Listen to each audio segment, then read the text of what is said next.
Stop, Yorvith. I'm going alone. Why? This is between the two of us. Take care of Triss until I return. Your choice. Mine, indeed. There's one more thing you need to know. Nilfgaard's armies have crossed the Yaruga. War is inevitable. Vafail, Gwynblade. Don't get killed. Farewell, Yorvith. If I don't return within the hour, find Saskia and leave without me. Are you all right? Yes. He saved me from the Nilfgaardians, and defended me from the troops. It's time to end this. Yorvith's waiting. I'll catch up with you soon. Geralt, he knows a lot. I know, Triss. That's why we need to talk. Don't get killed, Witcher. I won't.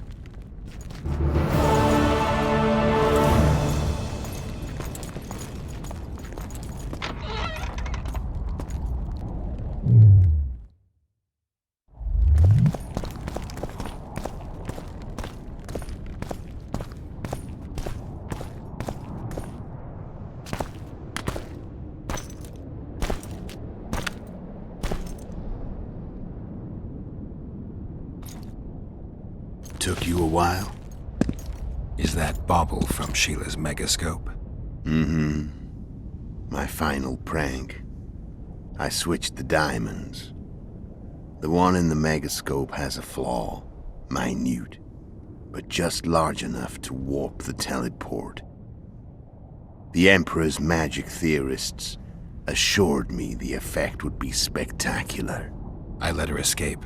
You're heartless. You've no idea what the Royal Witch Hunters have in store for her. A lot of pain for a long time. I don't doubt it. So, ready to lay your cards out on the table? No matter the game, there comes a point when all the players need to show their cards. I love that moment. But first... vodka. I suppose my throat's a little dry. In that case, let's drink to old friendships.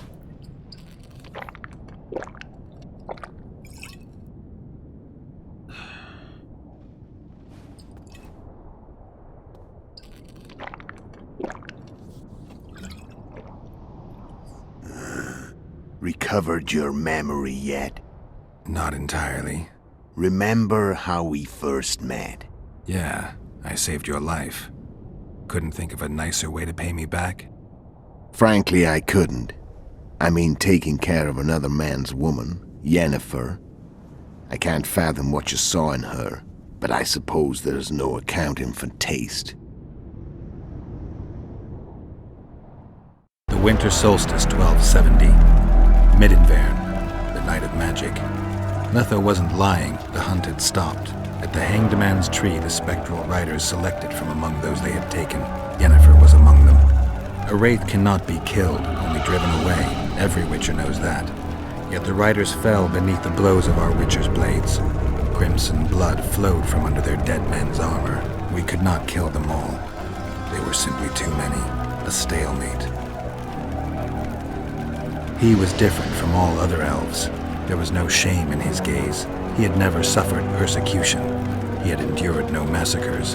Humans had not taken his land. This elf was not of this world. He was an invader. We struck a deal. My soul for that of Yennefer. He agreed without hesitation.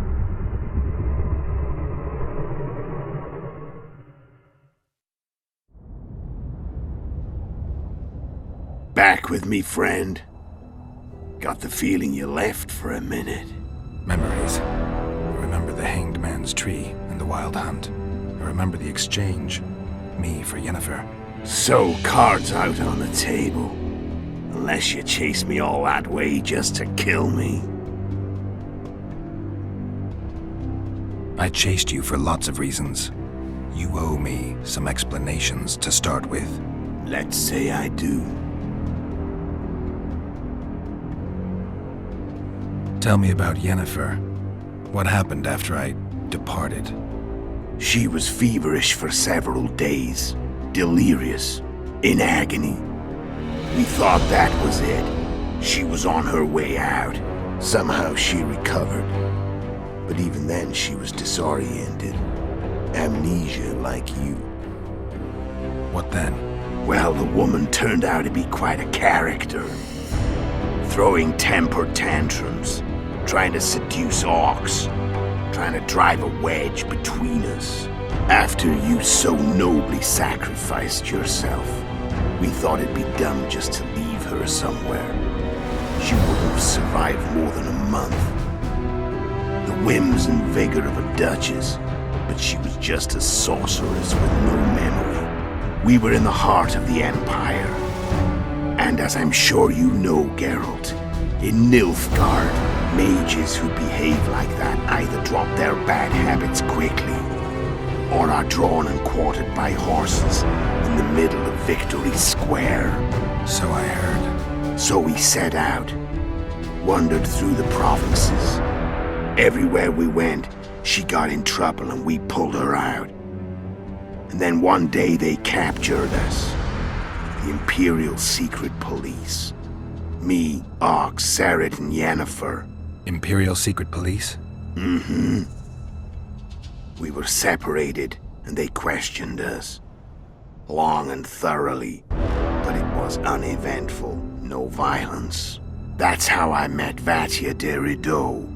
And a couple of weeks later, the Emperor himself. Me. A simple witcher. What happened to Yennefer? I don't know. Never saw her again. The Emperor offered me a mission in the northern kingdoms. As for Yennefer, I had the feeling she was somehow important to Emir. As I see it, they learned of the Lodge from her. Those Imperial spooks have their ways. All I heard is that Vatir had his men watch Yennefer closely throughout the time she was at the palace. Then we went off to slay the kings of the north. That's where my knowledge ends. So she's in the Empire? She was when I left. How did you know where we'd find the Wild Hunt? Every witcher who wears the viper around his neck knows the place. We had so many books and scrolls about the hunt that I used to think our school was founded for the very purpose of solving the riddle of the spectral riders. Know who they are? You know the true identities of the riders? From what I understand, they're some damn elven race. But they turned out to be a big ruse. The legendary omen of war proved to be a fairground attraction. No Market Square mage could possibly conjure up a cavalcade of wraiths speeding across the sky. Then there's the amnesia. No, there's something more, I assure you. Go ahead, enlighten me. I can tell you want to. There are a lot of legends and myths about it, but the Wild Hunt is a fact. I've fought and killed many of its wraiths. They were spectral emanations, the avatars of real riders. The riders we ran into by the Hanged Man's Tree. Are you telling me you were carried off by elves? Real material sons of bitches like the ordinary kind we deal with in this world? They may be ordinary in their world, but they're strangers in ours. The conjunction of spheres. Know the theory? Do you know how monsters appeared in our world? There's not a witcher who doesn't know that. So you know there are other spheres. The most powerful of our mages can open passages between these worlds, and they usually do that to summon the monsters we then have to hunt. The elves we saw come from another world, and they weren't summoned. They found the way on their own. It's not exactly easy, so they usually send their spectral emanations.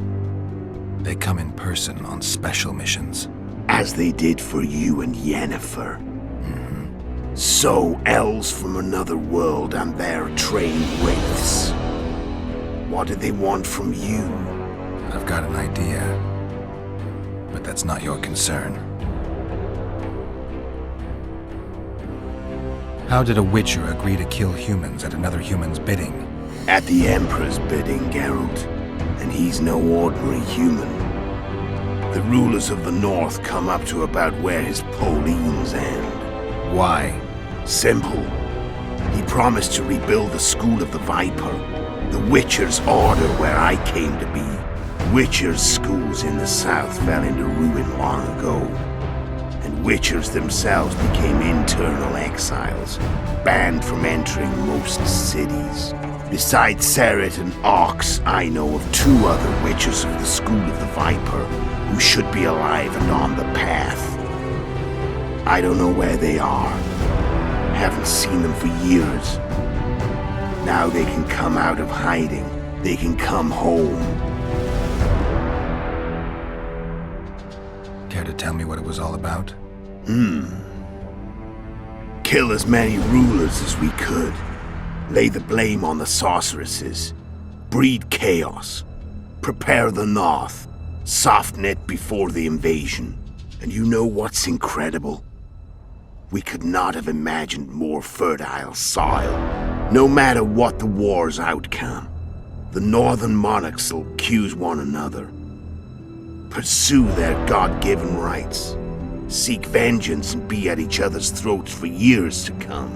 The North resembles a whorehouse on fire, as your friend Dandelion would say.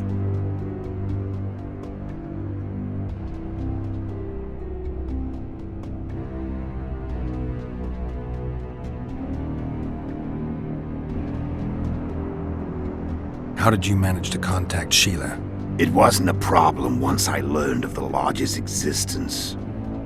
Initially, she watched my every move. But sooner or later, everyone starts treating me like a big oaf. I mean, I can't change how I look. I stayed close to Sheila, killed a few beasts for her, and whined about how unhappy I was, how unfair the world was. So much, in fact, that I actually got her gander up a few times.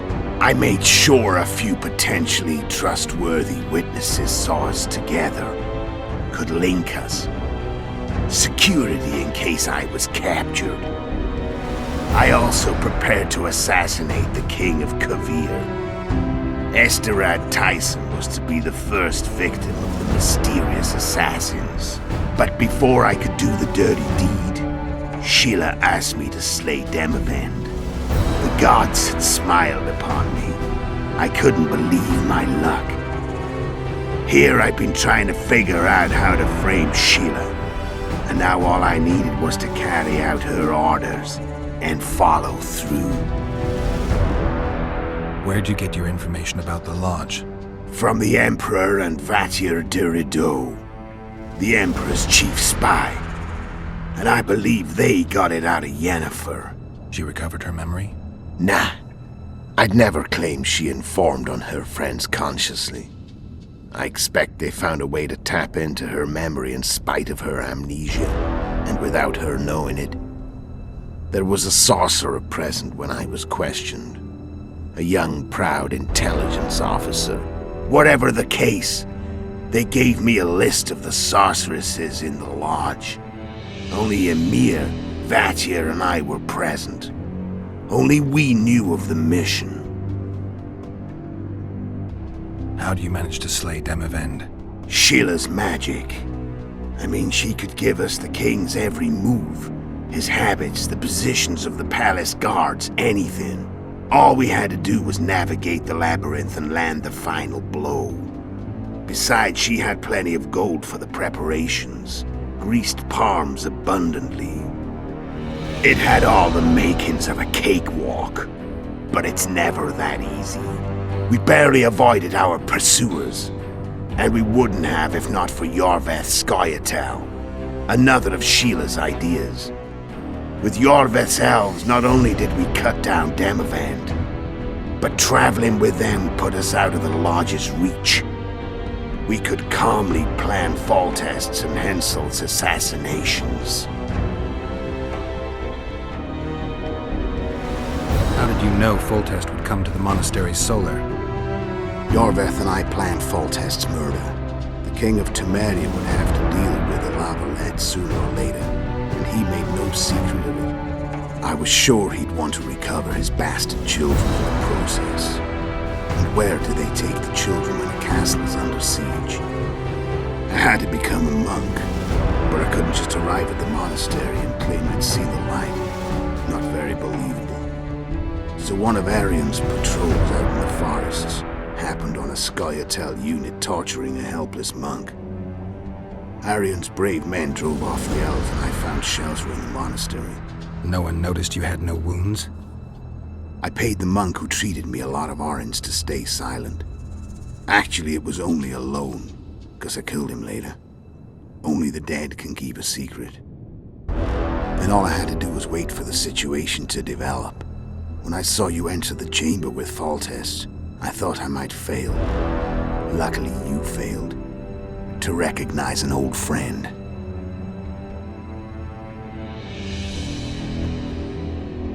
When did you decide to get rid of Yorvith? As soon as I realized I couldn't manipulate him. A true fox, that one. He was so observant, so dangerous. I got the sense he might see through me at any moment. You made a mistake. You were untouchable as long as the Scoia'tael were protecting you. Maybe, but with Yorvith, my hands were tied. If I'd finished off Kieran... But you didn't. And that allowed me to drive a wedge between you and Yorvith. I forced you to flee. And I let you live. You know I could have killed you. You're forgetting. No, I remember.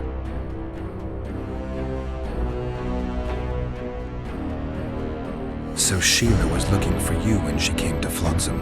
Mm-hmm. She thought she was still in control and wanted to get rid of me. I'd bet my eyes that she thought I'd lost my mind, or that Yorvith was manipulating me. And the North descended deeper into chaos. Exactly. There was just one problem. You. I could have killed you in the Elven ruins. Thing is, you weren't really my enemy.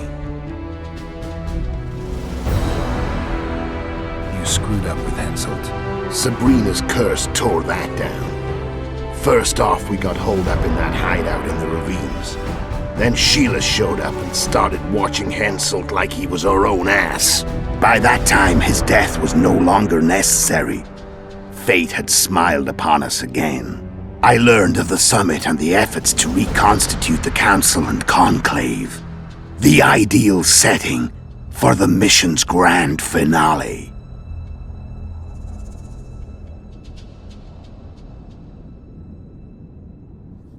Why are you still here? Why did you wait for me this time? I knew you wouldn't give up.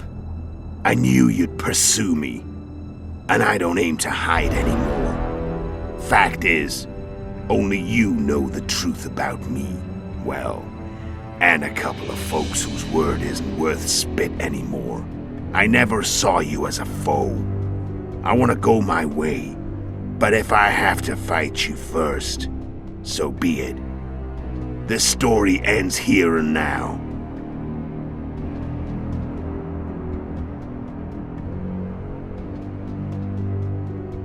I'm done talking. Let's finish this. Want to fight? Any vodka left in that bottle? A swig apiece. Here.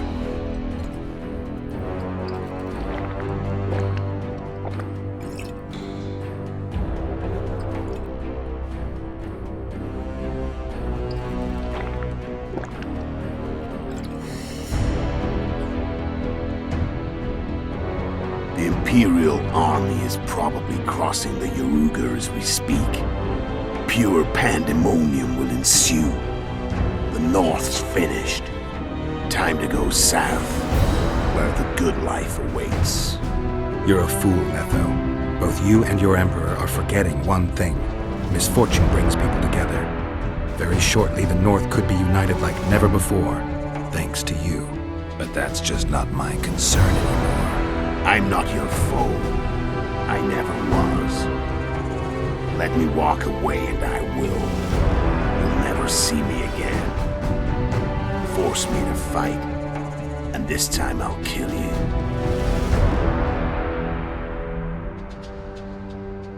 I've learned all I wanted to know. I can feel the memories coming back. Your death won't change a thing. Go where you will. Just like that. No threats. No words of wisdom. You going or not? Farewell, Geralt.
The Witcher had traveled far and wide in search of the Kingslayers. Along the way, he had met both the righteous and scoundrels, Bernard Laredo amongst the latter. Laredo sold Flotsam to Kedwin and scattered the local non-humans to the four winds.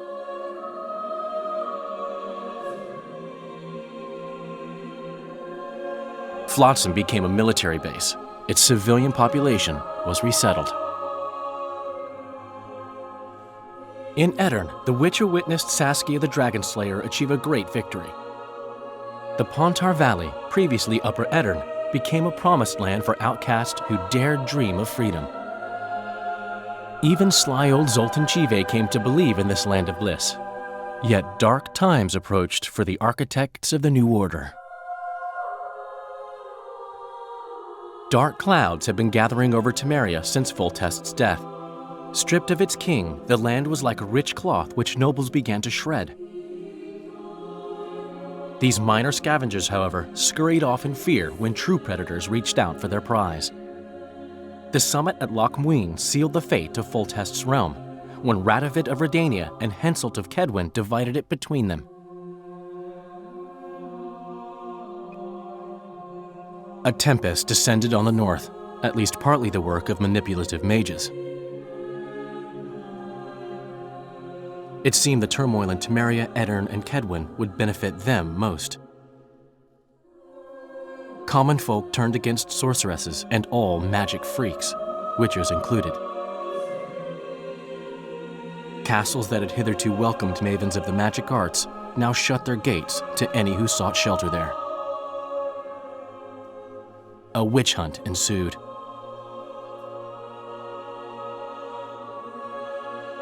It was a time of great uncertainty, of rape accomplished by royal decree. Yet as troubled as the day seemed, we, who had in some way shaped the world's fate, finally received some respite.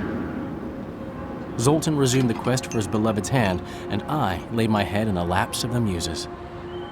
Who could have known this tempest which had ravaged the north was but a harbinger of darker days, and the preamble to an entirely new tale of Geralt of Rivia.